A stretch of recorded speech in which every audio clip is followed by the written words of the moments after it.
तो hello my home science learner. मैंने आप लोग को वसा में घुलनशील विटामिन्स के बारे में बताया था। तो मैंने वसा में ए डी ई के 4 विटामिन्स के बारे में बताया था। इसमें मैंने आपको ए डी और ई उसकी पूरी थ्योरी मैंने आप लोग को करा दी है। अब लास्ट आप लोग का विटामिन के बचा हुआ है, तो वो आप आज आपको बताने जा रहे हैं, तो प्लीज़ इसको अच्छे से देखिएगा। विटामिन के जो होता है यह एक वसा में घुलनशील विटामिन है तथा साथ ही साथ वसा में घुलनशील यौगिकों का एक समूह है।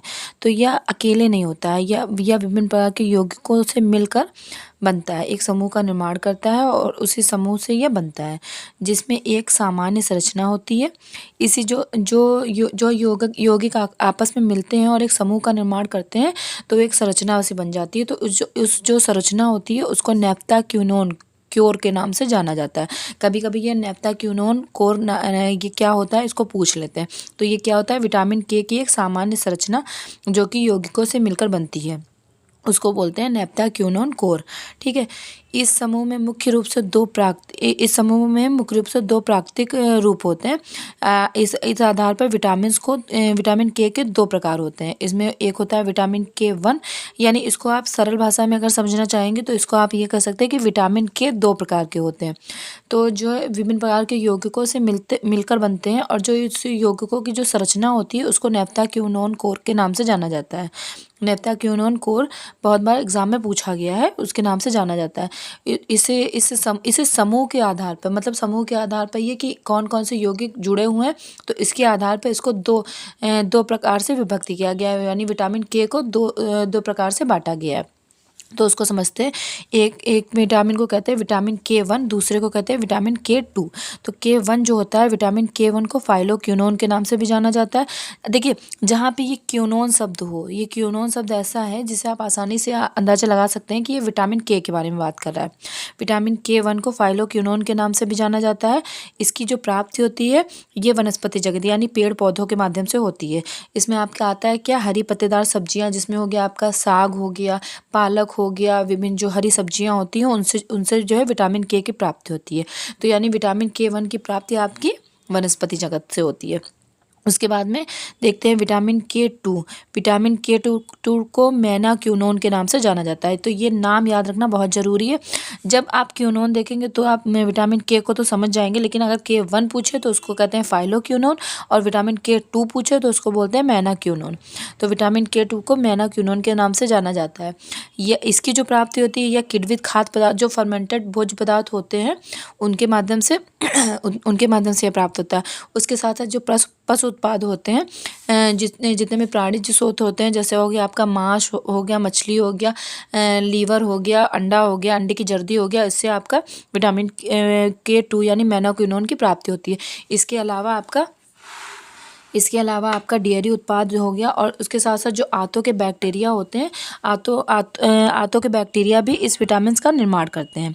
किसका, विटामिन के 2 का, मैनाक्विनोन को। तो के 1 को फाइलोक्विनोन के नाम से जाना जाता है, जिसकी प्राप्ति वनस्पति जगत से होती है, और के 2 को मैनाक्विनोन के नाम से जाना जाता है, जिसकी जो प्राप्ति होती है किण्वित खाद्य पदार्थ, पशु उत्पादों से, डेयरी उत्पादों से और आंतों के बैक्टीरिया द्वारा होती है। उसके बाद विटामिन के 1 के कार्य देखते हैं, यानी कि फाइलोक्विनोन के कार्य देखते हैं।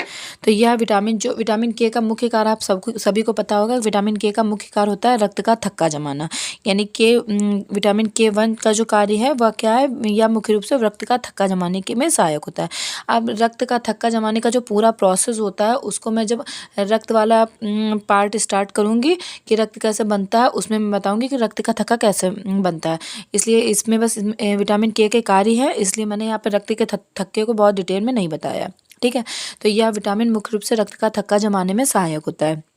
साथ ही साथ यह लीवर में रक्त को जमाने वाली जो प्रोटीन होती है, जैसे प्रोथ्रोम्बिन, फाइब्रिनोजन, इन सबको सक्रिय करने के लिए आवश्यक होता है। कौन, विटामिन के 1। देखिए होता क्या है कि जो है रक्त को जमने में कुछ प्रोटीन सहायक होती है। तो ये प्रोटीन बनाने का कार्य कौन करता है, ये हमारा लीवर करता है। लीवर किसको बनाता है, फाइब्रिनोजन प्रोटीन, प्रोथ्रोम्बिन प्रोटीन, इन प्रोटीन का निर्माण करता है लीवर, और उसको किस में मिला देता है, उसको रक्त में जो प्लाज्मा वाला हिस्सा होता है, प्लाज्मा में इन प्रोटीनों को मिला देता है। किसको? उनको फाइब्रिनोजन प्रोटीन, प्रोथ्रोम्बिन प्रोटीन। ये प्रोटीन करती क्या है? ये प्रोटीन करती है रक्त का थक्का जमाने का कार्य। जब कैल्शियम शरीर में जाता है तो कैल्शियम उपस्थिति में ये विटामिन के जो विटामिन के वाई का संपर्क मिलता है, तो ये आपकी जो प्रोथ्रोम्बिन होती है फाइब्रिनोजन प्रोटीन के साथ मिलकर एक जालीनुमा संरचना बना देती है। उसके बाद में रक्त बहना बंद हो जाता है, यानी कि रक्त का थक्का जम जाता है। ठीक है। उसके बाद जब कभी कभी ये होता है कि ये रक्त का थक्का मतलब जमना कब जरूरी होता है? जब आपके कहीं कट जाए, कहीं चोट लग जाए, क्योंकि अगर शरीर में रक्त का थक्का जम जाएगा तो इंसान मर जाएगा। इसलिए एक हिपेरिन नामक प्रोटीन होती है। हिपेरिन नामक प्रोटीन क्या करती है? वो हमारे शरीर के अंदर, यानी शरीर के अंदर वायु तो नहीं जा पा रही है, इसलिए रक्त का थक्का अंदर नहीं जमने देती। क्योंकि अगर मतलब कटने के पहले, मतलब कहीं पे कटा नहीं और शरीर के अंदर ही रक्त का थक्का जम गया तो आदमी मर जाएगा। और लेकिन कहीं पे कटा है तो वहाँ पे रक्त का थक्का जमना बहुत ज़रूरी है, वरना फिर अगर रक्त स्राव रुका ही नहीं तो उसमें भी आदमी मर जाएगा। तो इसलिए जो फाइब्रिनोजन प्रोथ्रोम्बिन प्रोटीन होती है, ये रक्त का थक्का जमाने में सहायता करती हैं। लेकिन ये एक्टिव कब होती हैं? जब ये वायु के संपर्क में आती है, यानी जब व्यक्ति के कहीं कट जाता है, कहीं चोट लग जाती है। ठीक है। और वही जो आपकी हिपेरिन होती है, ये क्या करती है? ये रक्त के थक्का जमने से रोकती है। ये कहाँ पे कार्य करती है? ये वहाँ पे कार्य करती है जहाँ पे वायु नहीं पहुँच पाती, यानी शरीर के अंदर। ठीक है। तो शरीर के अंदर आपकी हेपेरिन काम करती है और कट जाने पे आपका फाइब्रिनोजन प्रोथ्रोम्बिन प्रोटीन काम करता है। ये मैं रक्त के थक्के को जब बताऊंगी तो उसमें बहुत डिटेल में समझा दूंगी, तो आप लोग को आसानी से समझ में आ जाएगा। इसमें आपका क्या होता है कि आपका जो लीवर होता है, लीवर प्रोथ्रोम्बिन और फाइब्रिनोजन और हिपेरिन, इन तीनों प्रोटीन्स का निर्माण आपका लीवर करता है। उसके बाद जो रक्त होता है, रक्त में जो प्लाज्मा वाला हिस्सा होता है जो 7% होता है और रुधिराण वाला होता है, तो जो प्लाज्मा वाला हिस्सा होता है उसमें यह मिला देता है। किसको? प्रोथ्रोम्बिन को, फाइब्रिनोजन को मिला देता है, जिसकी वजह से जब कभी व्यक्ति के कट जाता है और वायु के संपर्क में आता है तो ये आपके जो प्रोटीन होती है एक्टिव हो जाती हैं और उसके बाद में अपना कार्य करना शुरू कर देती हैं। कार्य क्या करने लगती है कि रक्त का थक्का जमाने का कार्य करने लगती हैं। ठीक है। तो अब इसको समझते हैं। तो यह विटामिन मुख्य रूप से रक्त का थक्का जमाने में सहायता करता है। साथ ही साथ यह लीवर में जो रक्त जमाने वाली प्रोटीन होती है, रक्त को जमाने में सहायता करने वाली प्रोटीन, जैसे फाइब्रिनोजन हो गया, प्रोथ्रोम्बिन हो गया, उसको सक्रिय करने के लिए भी आवश्यक होती है। कौन? विटामिन K1, यानी कि फाइलोक्विनोन। ठीक है। उसके बाद में देखते हैं विटामिन K2। विटामिन K2 का क्या होता है? यह विटामिन हड्डियों के निर्माण के लिए, कैल्शियम को हड्डियों में जमा करने के लिए और रक्त वाहिकाओं में जमा होने से रोकने का कार्य करता है। देखिए होता क्या है कि अगर आपकी धमनियों में या वाहिकाएं होती हैं, उसमें अगर रक्त जम गया, ठीक है, अगर उसमें रक्त जम गया तो आपके क्या होगा? आपका मृत्यु निश्चित है। ठीक है। इसलिए ये कार्य क्या कर रहा है कि आपके जो है रक्त वाहिकाओं में कैल्शियम को जमने से रोकता है, हड्डियों में कैल्शियम को जमाने का कार्य करता है, क्योंकि हड्डियों के लिए कैल्शियम की आवश्यकता होती है और रक्त वाहिकाओं में जमने की कोई आवश्यकता नहीं होती, क्योंकि रक्त वाहिकाओं में अगर कुछ भी जम गया, या आपको पता है कि वसा जब जम जाती है तो आपका एथेरोस्क्लेरोसिस नामक रोग हो जाता है, और अगर रक्त वाहिकाओं में आपका कैल्शियम का जमा हुआ तो आदमी का हार्ट अटैक आएगा और आदमी मर जाएगा। इसलिए यह विटामिन कार्य क्या कर रहा है? हड्डियों का निर्माण करने में, हड्डियों को मजबूती प्रदान करने का कार्य कर रहा है। ठीक है। कैल्शियम को हड्डियों में जमाने के लिए, क्योंकि हड्डियों के लिए कैल्शियम जरूरी होता है, क्योंकि हड्डियों में अगर कैल्शियम नहीं होगा तो हड्डियां अपने आप ही कमजोर हो जाएंगी। तो हड्डियों में कैल्शियम को जमाव करने के लिए और रक्त वाहिकाओं में कैल्शियम के जमाव को रोकने का कार्य करता है। कौन? विटामिन K2, जिससे हृदय स्वस्थ बना रहता है। तो जब रक्त वाहिकाओं में कैल्शियम का जमाव नहीं होएगा तो हमारा हृदय जो है स्वस्थ बना रहेगा। तो हमारे हृदय को अच्छा कार्य करने के लिए कुछ भी रक्त वाहिकाएं जो होती हैं उनमें किसी भी प्रकार का कोई भी जमाव नहीं होना चाहिए, ना तो वसा का होना चाहिए, ना ही आपका कार्बोहाइड्रेट का होना चाहिए, ना ही किसी भी पदार्थ का जमाव रक्त वाहिकाओं में नहीं होना चाहिए। क्योंकि रक्त वाहिकाओं में अगर किसी भी पदार्थ का जमाव होता है तो इसमें रक्त का आवागमन जो है बाधित हो जाता है, जिसकी वजह से आपका हार्ट अटैक का खतरा हो जाता है, जिसका प्रभाव किस पर पड़ता है? सीधे हृदय पर पड़ता है। तो इसलिए हृदय को स्वस्थ बनाने के लिए कैल्शियम को रक्त वाहिकाओं में जमने से रोकने का कार्य करता है आपका विटामिन K2, और हड्डियों में कैल्शियम को जमाने का कार्य करता है ताकि हमारी हड्डियां मजबूत हो, हड्डियों की निर्माण क्षमता बढ़े, हड्डियों के कार्य करने की क्षमता बढ़े। ठीक है। उसके बाद देखते हैं K2 जो होता है वो K1 की तुलना में शरीर में लंबे समय तक रहता है और बेहतर रूप से अवशोषित होता है। तो आपका जो K2 होता है आपका K1 जो है जिसको बोलते हैं फाइनोक्विनोन, K1 की तुलना में आपका जो मेनाक्विनोन है वो शरीर में लंबे समय तक रहता है और शरीर में बेहतर ढंग से अवशोषित भी हो जाता है। कौन सा? आपका K2 और K1 की अपेक्षा। ठीक है, तो आपका K1 क्या कार्य कर रहा है? रक्त का थक्का जमाने का कार्य कर रहा है, जो लीवर में पाए जाने वाले प्रोथ्रोम्बिन और फाइब्रोजन नामक प्रोटीन को एक्टिव कर रहा है। किसके लिए? ताकि वह रक्त का थक्का जमाने का कार्य कर सके। उसके बाद में दूसरा आपका विटामिन K2 का क्या कार्य कर रहा है? हड्डियों में कैल्शियम को जमाने में सहायता कर रहा है, साथ ही साथ रक्त वाहिकाओं में कैल्शियम को जमाव को रोकने का कार्य कर रहा है ताकि हमारा हृदय स्वस्थ बना रहे। और K2 जो होता है वह K1 की तुलना में शरीर में लंबे समय तक रहता है। तो आपने क्या देखा? विटामिन K1 क्या है, K2 क्या है उसको देखा, K1 के कार्य क्या है, K2 के कार्य क्या है उसको देखा। अब देखते हैं के विटामिन K की विशेषताएं। तो यह पीले रंग का पदार्थ होता है, ताप का इस पर कोई प्रभाव नहीं पड़ता है, अम्ल और क्षार में भी नष्ट हो जाता है।